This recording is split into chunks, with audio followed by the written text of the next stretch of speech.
You know, back during Season 7 of the Clone Wars, seeing Order 66 again, it hurt. It was painful. I grew up watching the Clone Wars, and to see Rex and Ahsoka in that sort of position, it was not a fun time. But this time, I would argue that it hurt even worse. Jesus Christ, the start of Tuesday's episode, the start of the season, I expected it. I expected a clone perspective of Order 66. I knew it was coming.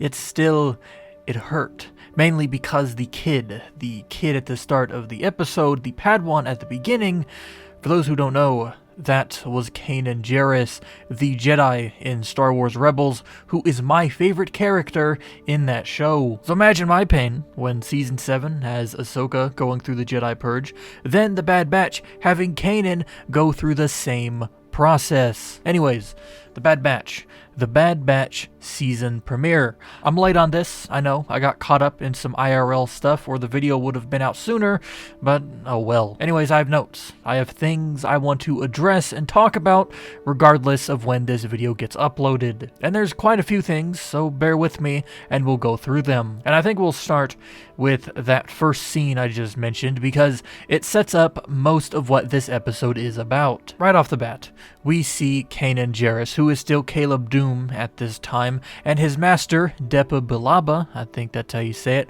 fighting a battle they cannot hope to win until Kanan calls for backup.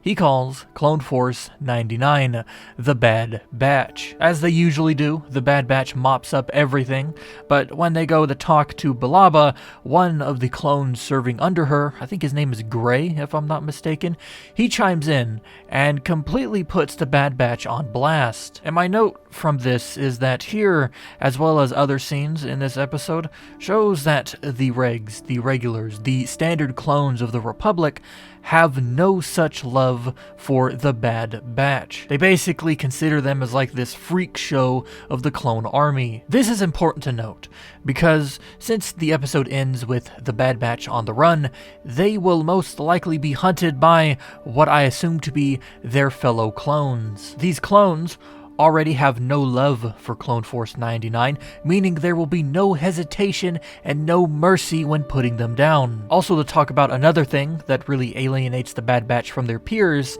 their inhibitor chips, the things that force clones to commit awful stuff, they do not work properly in all but one member. So they, like with how they already do, operate outside the rules of war. But it has been shown that the chips can be amplified, so I figured that it's likely the Bad Batch will, at some point, remove their chips just in case. Also, when speaking about these inhibitors, we have to mention their sole purpose, Order 66. When Tech utters the phrase, "Execute Order 66, it triggers Crosshair's inhibitor, meaning that the phrase can be uttered by anyone and have the desired effect. Now, I think this is our first instance of this being the case, which is pretty interesting because it means that the command isn't voice restricted to just Palpatine. Next on my list, we get to Kamino, and everything is wrong. There are clones from all over the galaxy, all present for the end of the war, possibly to be decommissioned. We also see a dead Jedi being carried out on a stretcher, which here's a question. Was that Shaak Ti? Is her death by Grievous canon still, or does she now die in a different way? I ask because she was always the one that oversaw the new batches of clones as they were drilled before entering duty, so she probably would have been present on Kamino almost the entire war, so the body could have been hers. I mean, maybe you have the answer, as I do not. Moving on, let's talk about Omega.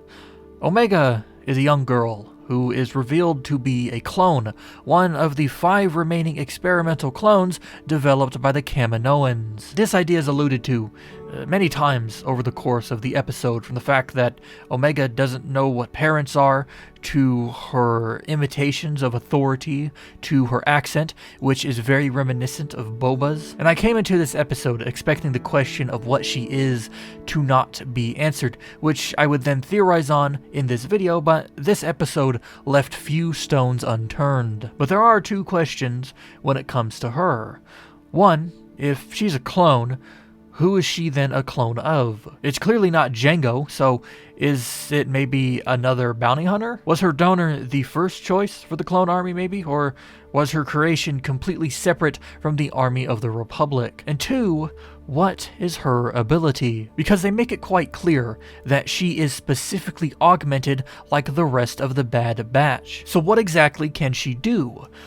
Is she supposed to join the Bad Batch? Because if that's the case, then what is missing from the team? Is she supposed to be Crosshair's replacement, as she's shown to be very accurate with a gun despite never using one? Or is this going to be a situation where she has the genetic skills of every member of the Bad Batch, her only downside being that she is a child? I'm not sure. It really could be anything. But what I do know is that Omega seems to have played the role of the prodigal child for the Kaminoans, holding a place at their side, as well as wearing the same type of jewelry and clothing as they do. And finally, we have to discuss it, because this is very important, and I've been kind of holding him off until the end of the video. Crosshair, the sniper of Clone Force 99, is shown to have been affected by the clone inhibitor and has been turned against his brothers. Crosshair is 100% the baddie for this season, and I honestly don't see him making it out alive. I've said in the past that if this show runs on for a few seasons, I can expect one member of the Bad Batch to probably die each season. Crosshair would likely be the first, as he is set to play a role similar to the Grand Inquisitor from Rebels. That being said, since Crosshair is so important to the Bad Batch, that probably means we will be getting many scenes with him doing Imperial-related stuff, meaning more possible glimpses into what exactly is going on around the galaxy at this time. Look, I want nothing more than to see Coruscant under Imperial occupation. We've never seen it. I mean, to be fair, we've seen it in the comics and read about it in the books, but we've never seen it. You know, we've never actually visually seen it in a show or a movie. It is all I want. Other than that, there's really not much else to say. Many of my own thoughts and questions that I had were answered throughout this episode because it was an entire story arc put into one sitting. And so that is where we will end things today. The Bad Batch, to me, is off to a great start. But before we leave, there is something I need to mention.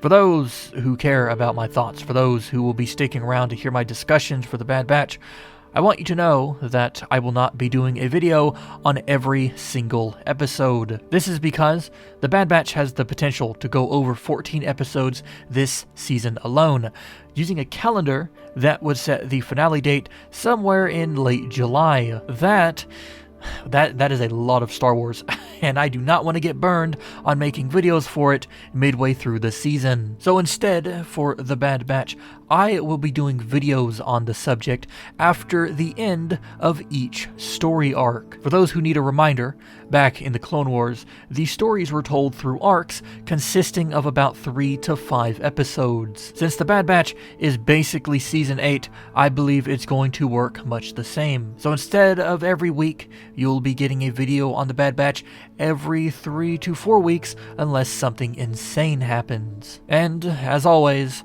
if you have any questions or comments about this video, Star Wars or its lore, feel free to leave them in the comment section down below, and I'll be sure to read each and every one of them. Thanks for watching, and remember well.